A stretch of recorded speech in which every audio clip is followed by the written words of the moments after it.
আসসালামু আলাইকুম রহমতুল্লাহি ওয়া বারাকাতুহু। প্রিয় শিক্ষার্থী ভাই এবং বোনদেরকে আজকে এমন একটি গল্পের কথা আমি জানাবো, যে গল্প থেকে আমরা অনেক কিছু শিখতে পারব। গল্পটা হচ্ছে এইরকম: একজন ছিল চাকর আর একজন ছিল রাজা। চাকরটি খুবই ধার্মিক ব্যক্তি ছিল। সবসময় তিনি বলতেন, আল্লাহ যা করেন মঙ্গলেই করেন। কিন্তু রাজার এই কথাটা ভালো লাগতো না। যাই হোক, রাজা এবং চাকর একদিন ঠিক করলেন যে আমরা শিকারে যাব, শিকার করতে যাব। তারা এক জঙ্গলে চলে গেলেন। জঙ্গলে শিকার করতে করতে এমন এক সময় হিংস্র প্রাণী রাজা এবং চাকরকে আক্রমণ করে বসল। কিন্তু ওই হিংস্র প্রাণীটিকে মারলেও তার আগে রাজার একটি আঙ্গুল খুয়ে বসে গেল, অর্থাৎ তার একটি আঙ্গুল কাটা গেল। এই আঙ্গুল একবারে জমিনের মধ্যে পড়ে যায়। এমতো অবস্থায় দেখে চাকর আলহামদুলিল্লাহ বলল। তিনি বললেন যে আল্লাহ যা করেন মঙ্গলই করেন। এই কথা শুনে রাজার রাগ হয়ে যায় এবং রাজ দরবারে এসে চাকরকে জেলে পাঠানোর ব্যবস্থা করল, জেলখানায় পাঠিয়ে দিল। তবুও তিনি শুকরিয়া আদায় করছেন আল্লাহর দরবারে, আবার বলছে আলহামদুলিল্লাহ।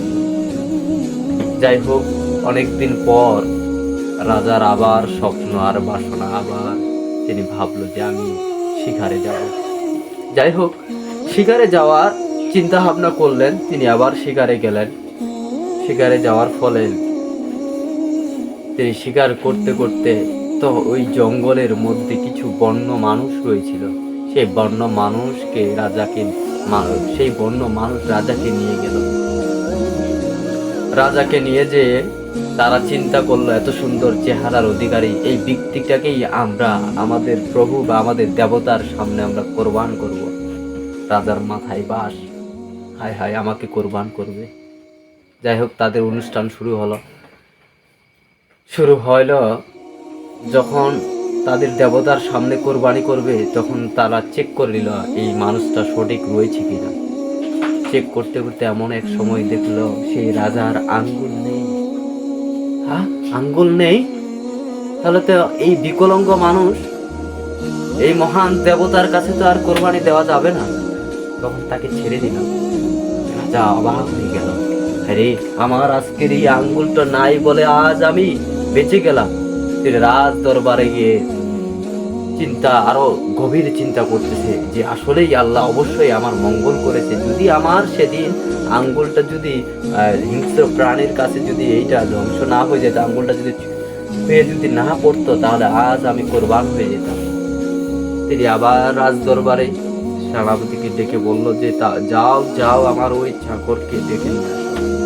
চাকর যখন আসলো, তখন তিনি বলছেন যে আসলে আল্লাহ মঙ্গল করে। তখন তাকে প্রশ্ন করল, হে চাকর, আমি তো মানলাম আমার আল্লাহ আমাকে মঙ্গল করেছে আমার প্রতি, তাহলে তোমার কি হলো? তোমাকে আমি জেলে পাঠিয়ে দিলাম, এর মধ্যে মঙ্গল কি নিহিত রয়েছে? তিনি বলছেন, হ্যাঁ রাজা মশাই, হ্যাঁ জাহাপানা রয়েছে ঠিকই। সেটা হচ্ছে এরকম, যদি সেদিন আপনি যদি আমাকে জেলখানায় না পাঠাতেন, তাহলে অবশ্যই আমিও আজকে আপনার মতো শিকারে যেতাম এবং আপনার আঙ্গুল বিকলাঙ্গ হওয়ার কারণে আপনাকে ছেড়ে দিত। কিন্তু আমার সব কিছু ওকে ছিল, কিন্তু আমি আর বাসে আসতে পারতাম না। তবে আজকে আমি কোরবান হয়ে যেতাম। রাজা অবাক হয়ে গেল, আসলেই আল্লাহ যা করে মঙ্গলেই করে। ভাই এবং বোন, এই গল্প থেকে এটাই আমাদের শিক্ষণীয়, যে প্রতিটি কারণে বা প্রতিটি দুঃখ দুর্দশার পিছনে একটারই একটা কারণ রয়েছে। আমরা অনেক সময় আল্লাহর কাছে অনেক অভিযোগ করি যে আল্লাহ আমাকে এত বালা মুসিবত দিয়ে রেখেছে, কিন্তু সে কখনো বুঝতে পারে না যে এর মধ্যেই কল্যাণ রয়েছে। আমরা সবসময় খেয়াল রাখবো যে আল্লাহ তাআলা রব্বুল আলামিন আমাদেরকে যাই দুক না কেন, আমরা সবসময় শুকরিয়া আদায় করব সেই মহান মনিবের দরবারে।